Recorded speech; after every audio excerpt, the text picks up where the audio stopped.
Ayo, kondo sing jeneng Bratasena. Para jin. Aja ganggu gawe karo adikku Bratasena. Janji kowe bakal ganggu gawe aja takon dosa. Kelakon ana jin mati kepindho.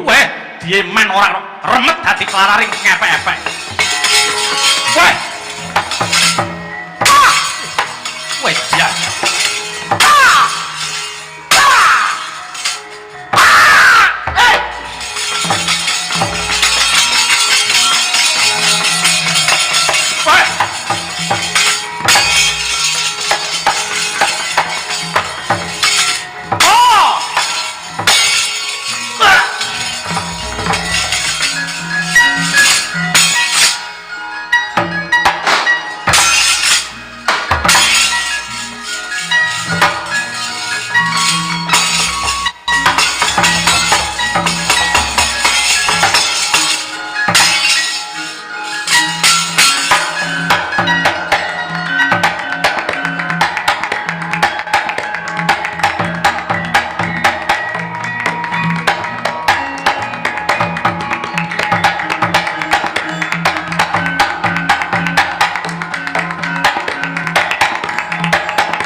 Ngomong ambrengeng kati karonaning kasose haneng mareka memalakung risang kanda wastrat moco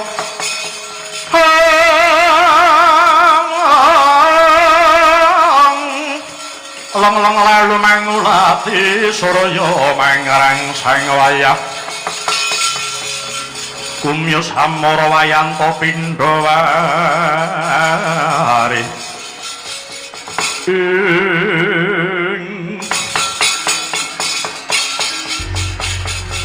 bareng aku tengkat pinggir alas lakok dadi kepethuk kethek putih ngaglah ana tengah dalan sajae kaya bisa tata jalma marang aku ore wanda seta sapa jenengmu bocah bagus. Yen kowe takon marang aku jenengku Senggana, kowe sapa? Aku penenggak Pandhawa. Raden Bratasena ya Werkudara, ya Bayu Siwi. Lho, sik. Jenengmu sing keri dhewe mau sapa? Coba balenono sepisan kas, Gus. Aku Raden Bayu Siwi. Bayu Siwi? Iya. Bayu Siwi tegese apa? Aku iki putra siswane Sang Hyang Bayu Dewaning Angin. Oh, nek ngono kowe adikku sing tak goleki ya iki.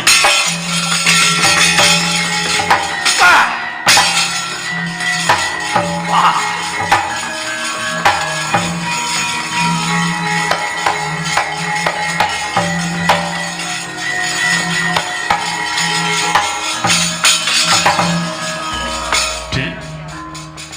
Aku iki kakangmu sedulur tunggal Bayu ya Dik, kowe kuwi adikku.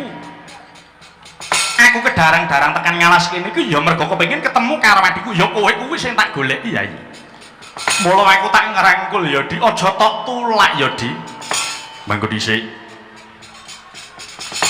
aja gumampang kowe ngaku aku dadi sedulure Bratasena yen durung ana bukti lan nyatane. Lho. Lah wong buktine wis cetha ngono kok, Di. Coba sawangen. Sandang penganggonku iki kabeh rak padha to karo agemanmu. Wiwit saka pupuk nganti tekani kuku Pancanaka kabeh ora ana sing geseh. Iki busana paring Sang Hyang Bayu marang putra-putrane dadi wis gamblang nek aku karo kowe iki sedulur tunggal Bayu. Aku pancen tau didongengi dening Bapa Bathara Bayu. Jare ana putrane sing wujud wanara putih jenenge Anoman dudu Senggana.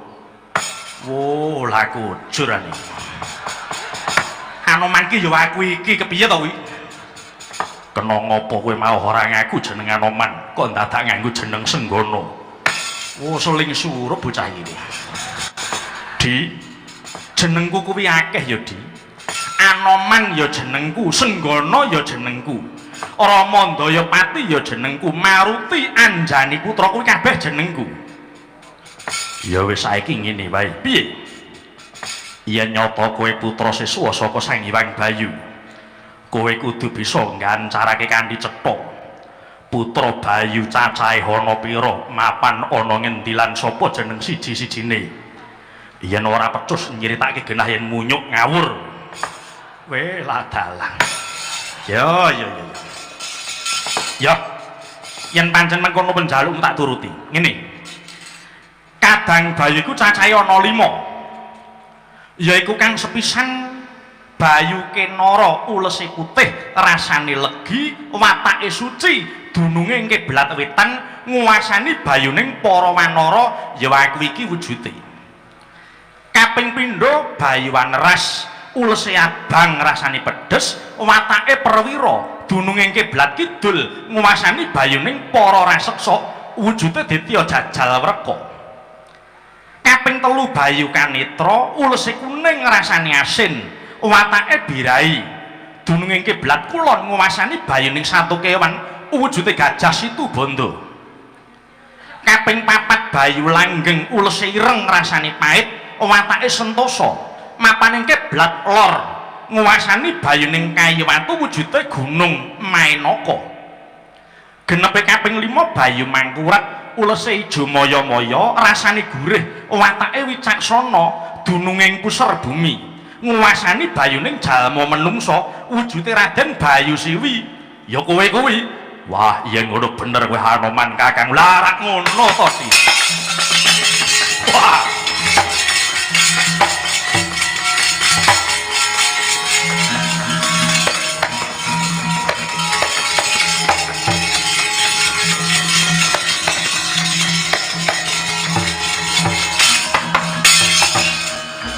Adikku, Di, adikku.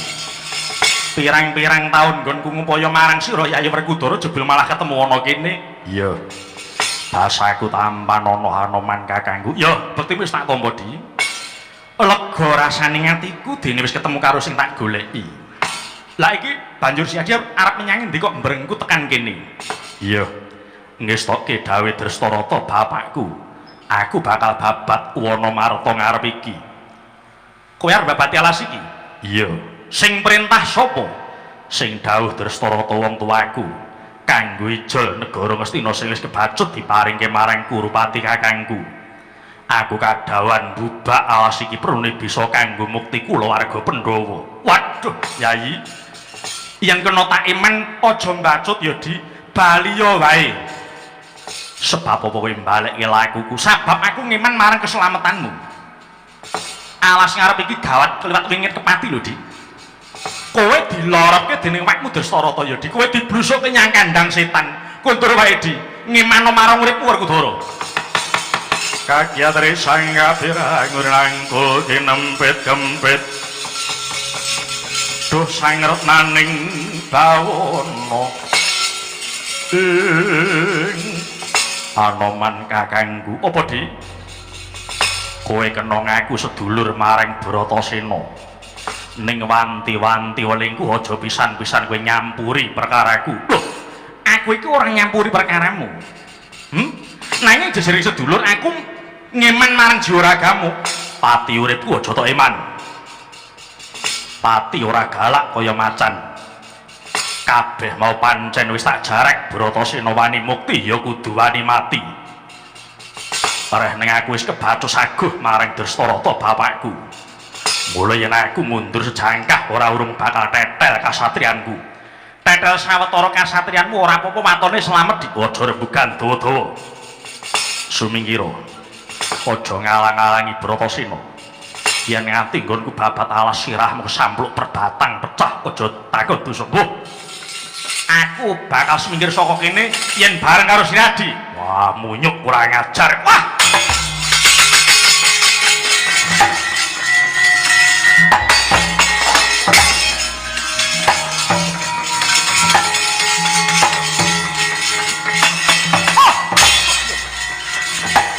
Wah. Kaya tugu aja hampeke Bratasena.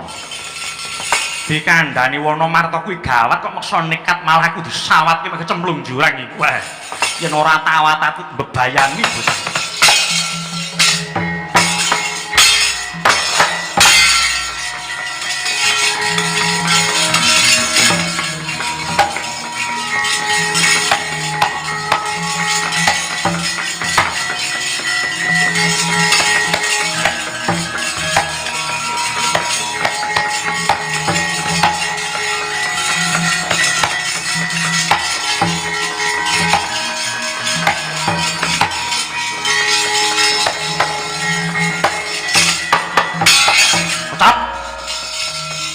Nalika semana Dyan Bratasena Usyaga nedya wiwit babat Wonomarta.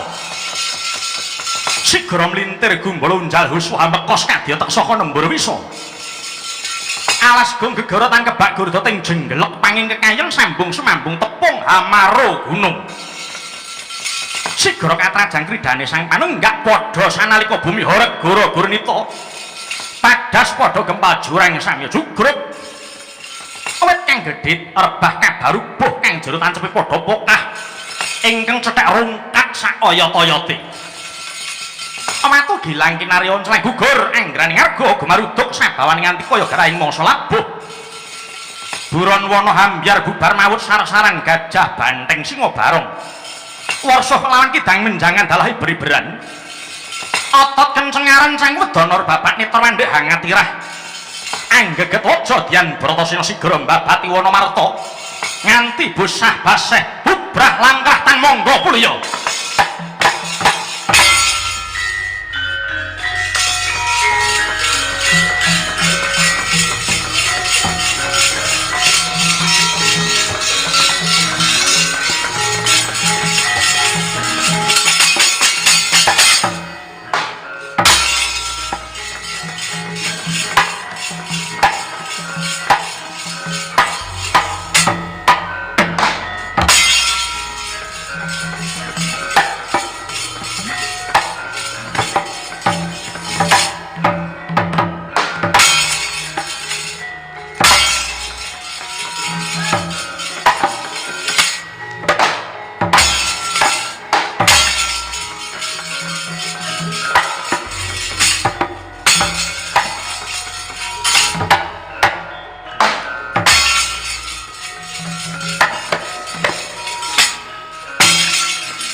kakyatri sangatirang rangkul kinempit kempit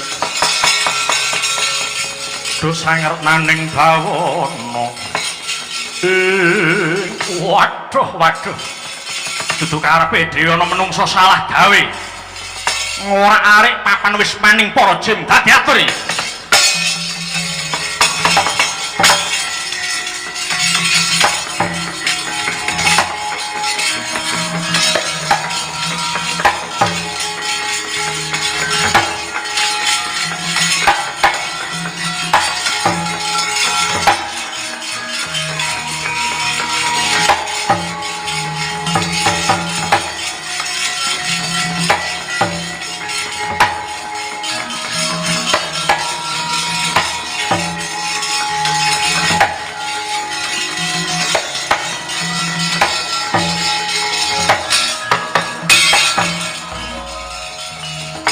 Jim Dam darat melayu-melayu ana apa? Kemarin matur Gusti kula Raden Jim Suparto. Iya, matur. Wonten satunggaling jalma manungsa ingkang namipun Bratasena. Njarak ngrisak wisma-wisma papan dunungipun para Jim. Saengga kathah kawula ngamartengin sami kapracun Dang Gusti. Usana mangsa bara ngersa maduka. Tulukun sang Kanjeng langit kelak-kelakaton. Lerekin sanging sang maweh gandrung ya jagat dewa Bathara teka elok temen si keparat Bratasena kumawani soroh nyawa maring Praja Ngamarta patih Jim Dam darat nun kula mara kirapna wadya demit setan berkasaan ayo tak kanthi mapake kridane wong kang murang Tok Jawi kula dherekaken Raden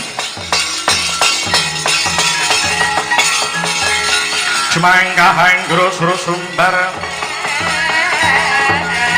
Lindu bumi gonjeng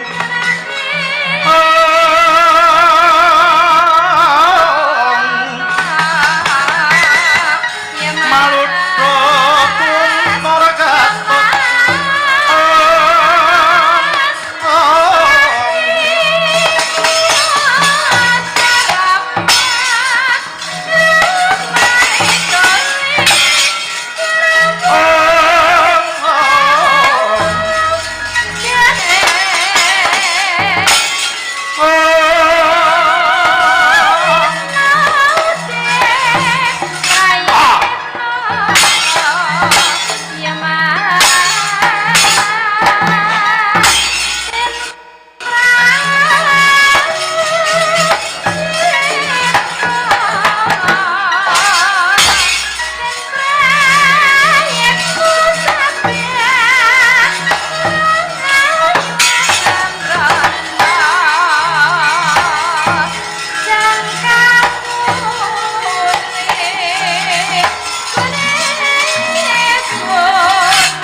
mergut ngembat watang araboso mungsu anggap cocok antaran tau sayakti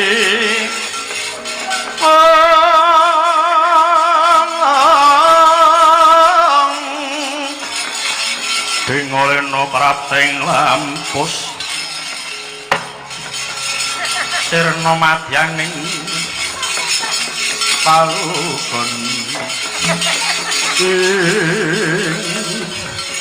waduh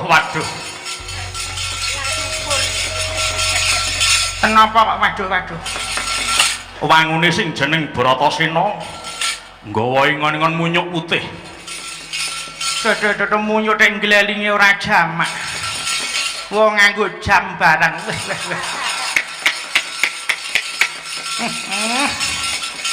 wah irunge ditindik walalalala kae iki munyuk gaul ngaku kowe sapa bali takon kowe sapa lho kowe ngerti laku ning para jin Ora ngerti iki dianggep apa? Wah, titah pepethingan iki. Takon karo aku, aranku Jemabang. Jemabang, yo. Kowe roh ra karo aku. Ora roh dapurmu diaji-aji apa? Yen nyata kowe munyuk empuh, coba sapa jenengmu? Sarmadi. Iya. Elah terus. Kondang ndak aku iki. Loh. Empuh niki. Ngertos nami kula Sarmadi. Wah, elok aku hebat iki. Lah ngon dodoe ning jenenge no. Oh, iki tak sing tak waca. Sarmadi. Piye? Kowe nonton wujudku kepiye? Wujudmu sing sarwa ewuh. Kabeh sawak iki kliwat ukur. Oh, mestaka Katon gedhe. pinter tandane. Iya. Weteng Iya gedhe. ngelmuku ana nggon weteng kene.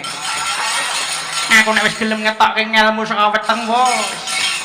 Sapa sing ora tobat? Bari takon kowe sapa? Aku Hanoman. Anoman dasar para nyata. Hanoman. Kandha karo sing jeneng Bratasena. Kon mandeg nggone babak Wonomarta. Aja dikira iki alas. Iki wis mau papan dununge para jin. Anoman mesakno aku. Sing diglundung-glundungke kaki dudu watu ning kaki kiosku. Kaki konterku. Kena Sarmadi seluler kaya ora roh. Kukut sing utang mung jem-jem kancane dhewe. Karena gege woh nek ora tak dirasani wis ora kecekel kabeh. Ayo, kandha sing jeneng Bratasena. Para jin. Aja ganggu gawe karo adikku Bratasena. Janji kowe bakal ganggu gawe aja takon dosa. Kelakon ana jin mati kepindho. Dieman ora remet dadi klararing ngepek-epek.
aja mikate.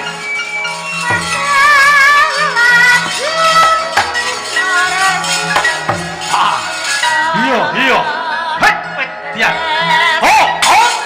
Oh, hei, hei, hei. Pak. Ngono apa iki? Oh, eh.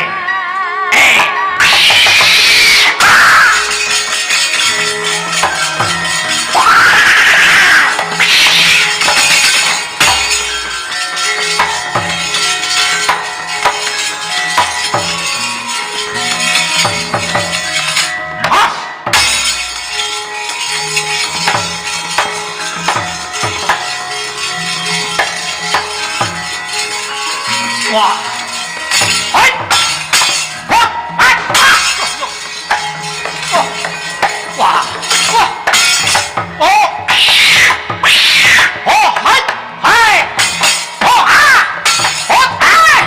Wah. Wah.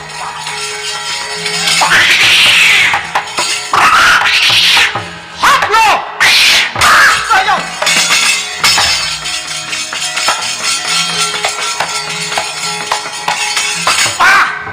Hey, hey, hey! Ho, ho! Ah, ah!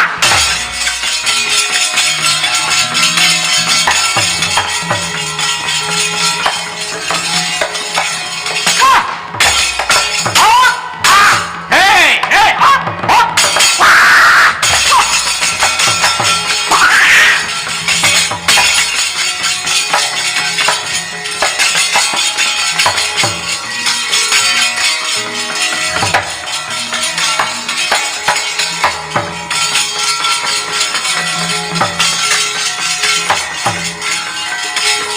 Weh!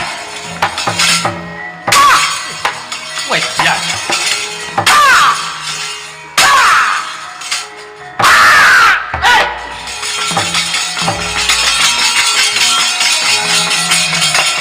Weh!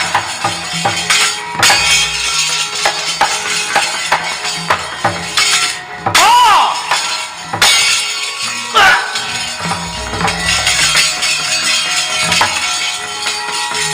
Alah.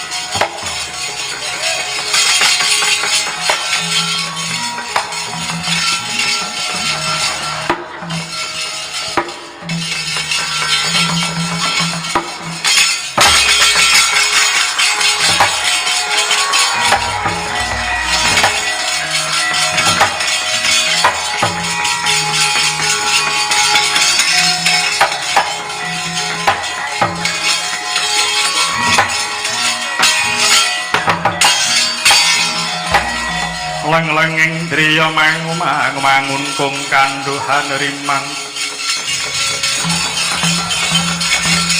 lir-lirno tanpa kaning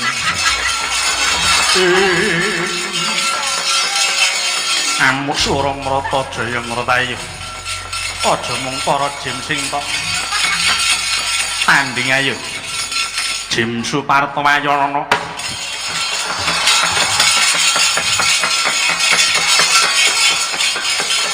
gawe kaget Karena medun kok angin. Ora gelem nyengget. Bratasena aja kumawani wanuh ngora arek papan wis maning porsi iki jemparing nguluh gading tampan ana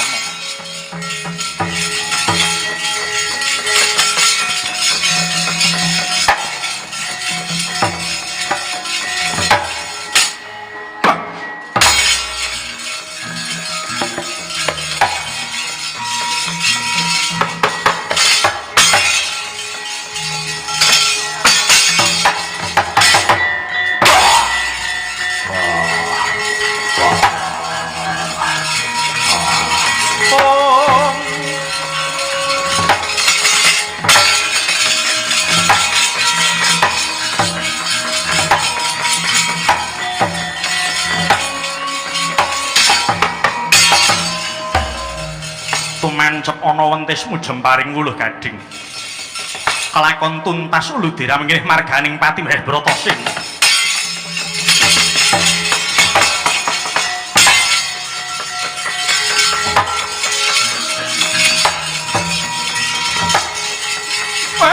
Dalah.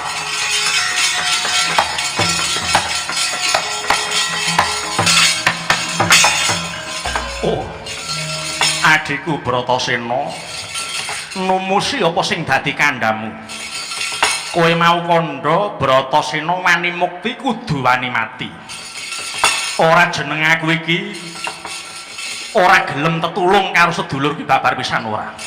Ning tak kekudang wujudna apa sing tak ucapke Bratasena. Ayo ketokno perwiramu. Jaya, jaya salam nggih Bratasena.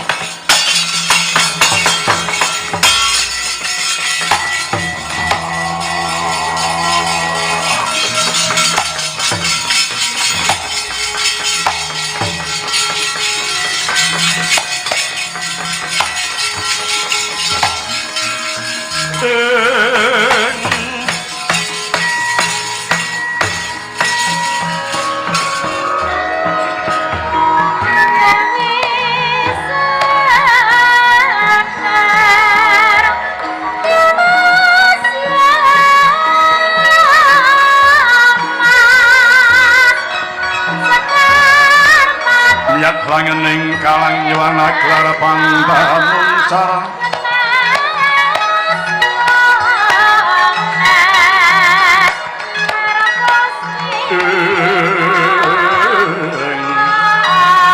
Dinan liku neng sureng sorote tambatan